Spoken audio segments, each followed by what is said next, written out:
আমি একটা football DB কার্যালয়, আমি একটা ফুটবল ছিলাম, এইটুকু আপনাদেরকে বলি। আমাকে তো বাঁচতে দিবেন, আমাকে বলছে পঙ্গু করে দিবে ইলিয়াস আলীর মতো। সুস্থ শরীর, এই যে দাগ এখনো এই সাথেও শুকায় নাই, এই এখনো শুকায় নাই। অনেকের কাছে মুসলেকা চায়, মুসলেকা যে বাইরে যেন রাজনীতি না করে। আর আমাকে বিশেষ করে আমি কেন আমাকে মেরে ফেলা হবে এবং আমাকে ইলিয়াসের মতন মেরে পঙ্গু করে বসিয়ে রাখা হবে, কথা বলেন ভিপি নূর।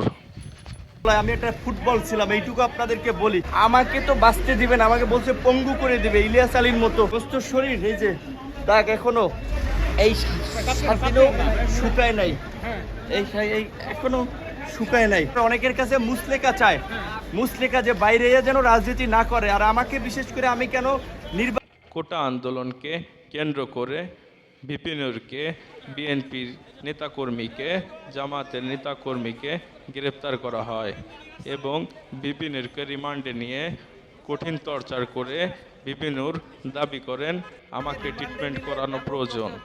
গরু ছাগলের মতো ঝুলাইয়া কারেন্টের শক দেয় এবং সিনিয়র জুনিয়র নাই।